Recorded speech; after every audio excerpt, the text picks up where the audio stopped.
Hai mas-mas dan mbak-mbak yang smart dan hebat. Jumpa lagi dengan Bunda Yayah dalam serial video pembelajaran Sosio Smart. Kali ini Bunda Yayah akan mengajak kalian untuk mempelajari tentang bentuk dan jenis kelompok sosial yang ada di masyarakat.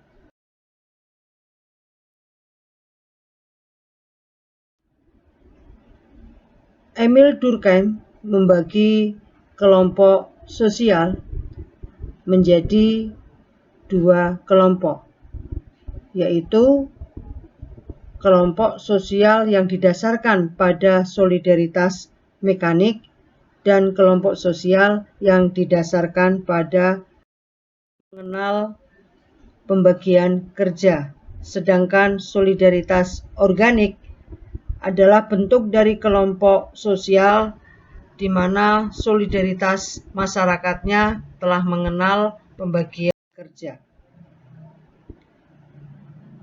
Berikutnya, ini adalah contoh dari kelompok yang didasarkan pada solidaritas mekanik. Tampak pada gambar suku Badui, di mana pada suku Badui ini kehidupan masyarakatnya masih tradisional, masih sangat sederhana. Sementara di sebelahnya adalah contoh solidaritas organik, yaitu di mana sudah terjadi pembagian kerja, contohnya pada kelompok masyarakat petani. Berikutnya bentuk dan jenis kelompok sosial yang dikemukakan oleh Ferdinand Tönnies. Beliau mengatakan ada dua kelompok sosial. Yang pertama, Gemeinschaft atau paguyuban, yaitu bentuk kehidupan bersama di mana anggota masyarakatnya memiliki hubungan batin yang kuat, bersifat alamiah dan kekal. Ciri-ciri yang mendasar pada kelompok Gemeinschaft diantaranya adalah intim, artinya hubungan antar anggotanya saling mengenal.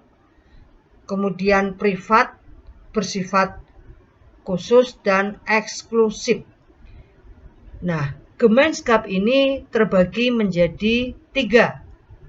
Yang pertama, Gemeinschaft by blood, yaitu paguyuban yang didasarkan pada ikatan darah. Contoh misalnya, suku Jawa, suku Sunda adalah contoh dari Gemeinschaft by blood. Kemudian yang kedua ada Gemeinschaft by place, yaitu paguyuban yang didasarkan pada kesamaan tempat tinggal atau teritorial. Contoh Gemeinschaft by place di sini contohnya misalnya rukun tetangga atau RT, rukun warga. Yang ketiga jenis dari Gemeinschaft adalah Gemeinschaft by minds, yaitu kesatuan kelompok paguyuban yang didasarkan pada persamaan tujuan. Contoh dari Gemeinschaft of mind, contohnya adalah partai politik. Selain Gemeinschaft atau paguyuban, kelompok yang lainnya adalah Gesellschaft, patebayan, yaitu suatu kehidupan publik yang digambarkan sebagai sekumpulan orang yang secara kebetulan hadir bersama, tetapi setiap orang itu tetap mandiri. Contoh dari Gesellschaft ini adalah contohnya pada masyarakat modern, pada masyarakat kota. Nah, pertanyaan berikutnya, apakah perbedaan antara Gemeinschaft dan Gesellschaft? Nah, kita lihat. Untuk Gemeinschaft, ya, cirinya adalah dia hubungan batin yang murni, alamiah, dan kekal. Kemudian rasa pengertian, understanding, dan adanya kemauan bersama, serta identik dengan masyarakat desa. Sementara Gesellschaft, mohon maaf itu salah tulisannya, adalah kehidupan bersama dengan masa berlangsung cenderung singkat. Pola berpikir yang sudah sederhana, sangat terbuka, dan memiliki spesialisasi yang tinggi. Adanya pembagian kerja yang tinggi dan identik dengan masyarakat kota. Itu contoh dari kelompok sosial berdasarkan menurut Emil Durkheim. Ini contoh-contoh Gemeinschaft atau paguyuban, misalnya hubungan yang terdapat pada kelompok kekerabatan keluarga. Contoh kekerabatan yang ada di Pulau Jawa yang menganut bilateral, garis ayah dan ibu. Contoh kekerabatan yang ada di masyarakat Minangkabau yang menganut garis ibu. Dan contoh kekerabatan yang ada di Batak yang menganut garis ayah atau patrilineal. Kemudian contoh Gesellschaft patembayan tampak pada gambar di sini adalah hubungan sosial yang memang sudah ada spesialisasi kerja. Nah, contohnya hubungan dalam dunia industri. Itu bentuk dan jenis kelompok sosial menurut Emil Durkheim. Berikutnya ada bentuk dan jenis kelompok sosial menurut C.H. Coley dan Ellsworth Faris.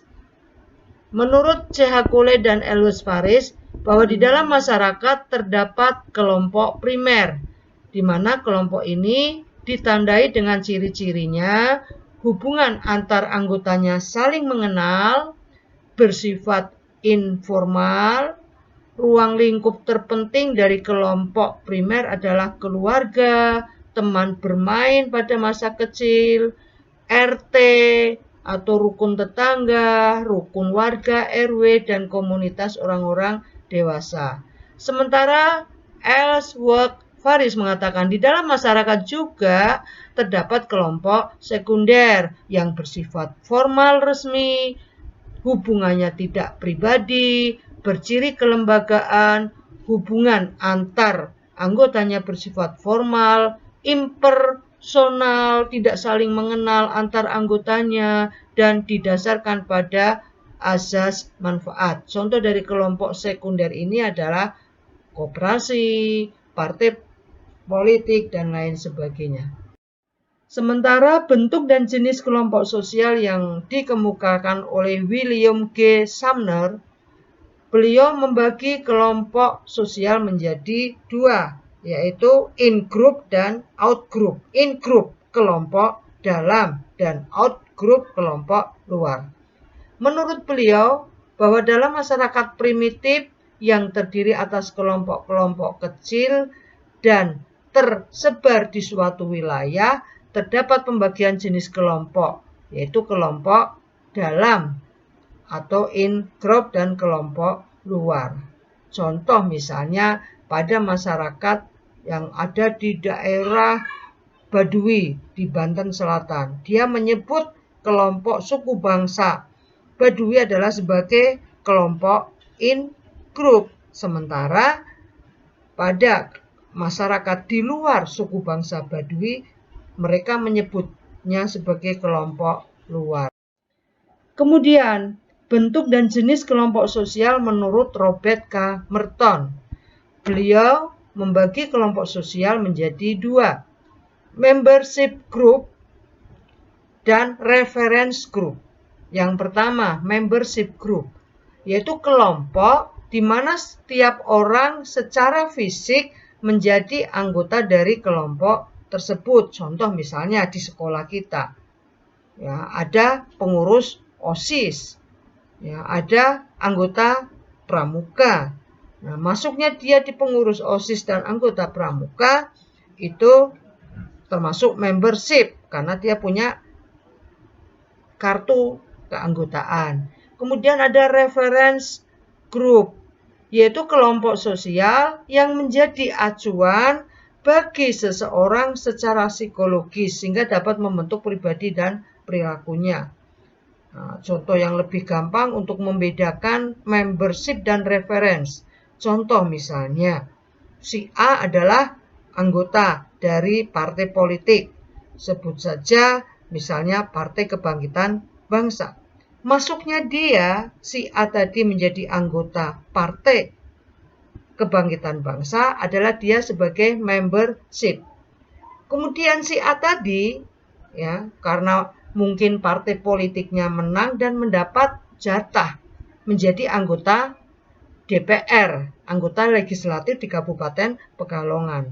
Masuknya si A menjadi anggota parlemen atau anggota DPR, anggota legislatif, itu adalah reference group. Dia bisa menjadi anggota DPR karena acuannya adalah dia menjadi membership, menjadi anggota dari Partai Kebangkitan Bangsa. Jadi kalian bisa membedakan ya. Jadi antara membership dan reference itu adalah dua jenis kelompok yang saling berkaitan.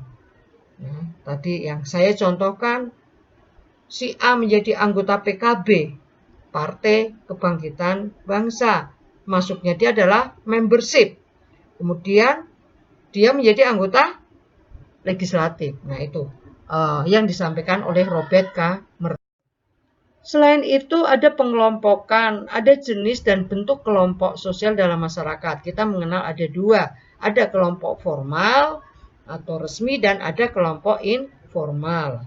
Kelompok formal atau resmi merupakan kelompok yang memiliki aturan tegas dan kelompok ini memang sengaja dibentuk untuk mengatur hubungan antar sesama anggota. Contoh OSIS, contoh kelompok resmi partai politik, itu sengaja dibentuk. Kemudian ada kelompok informal, kelompok tidak resmi, yaitu kelompok yang tidak memiliki organisasi dan struktur yang pasti. Kelompok ini umumnya terbentuk atas dasar frekuensi seringnya bertemu di antara anggota kelompok yang memiliki pengalaman dan kepentingan yang sama. Contoh kelompok informal ini adalah kelompok teman sepermainan. Selain itu, jenis dan bentuk dari kelompok terbagi menjadi dua lagi. Ada kelompok okupasional dan kelompok volunteer.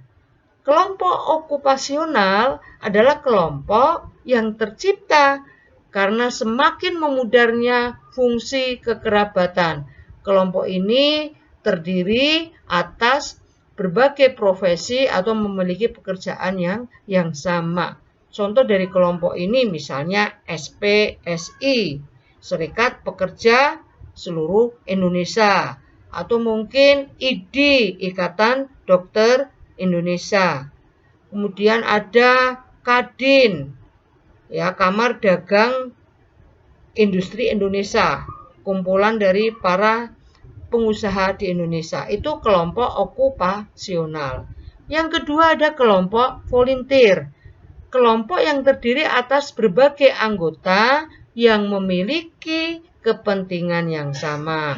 Namun yang membedakan dengan okupasional adalah keberadaannya. Ini biasanya kelompok volunteer ini tidak mendapatkan perhatian dari masyarakat. Kelompok perintis. Ya. Contoh yang kita lihat misalnya ketika era reformasi ada kaum reformis yang memperjuangkan tentang reformasi, mereka termasuk kelompok volunteer. Berikutnya, ini contohnya, ya, yang ada dalam masyarakat, contoh dari kelompok okupasional, Ikatan Dokter Indonesia, tadi yang saya katakan IDI, Asosiasi Pekerja, apakah itu SPSI, ya, Serikat Pekerja Seluruh Indonesia, dan lain sebagainya. Kemudian contoh kelompok volunteer, yang keberadaannya kadang tidak mendapat perhatian yang khusus dari masyarakat, meskipun dia punya kepentingan yang sama dengan okupasional. Contohnya adalah tim sukarelawan yang membantu korban bencana, entah itu Pramuka Peduli, entah itu Badan Nasional Penanggulangan Bencana, itu termasuk kelompok yang volunteer. Barangkali itu materi tentang bentuk dan jenis kelompok sosial yang ada dalam masyarakat. Simak terus serial video pembelajaran Sosio Smart Bunda berharap dengan menyimak video ini kalian akan semakin memahami tentang berbagai bentuk dan jenis kelompok sosial yang ada dalam masyarakat. Salam literasi dan tetap semangat belajar.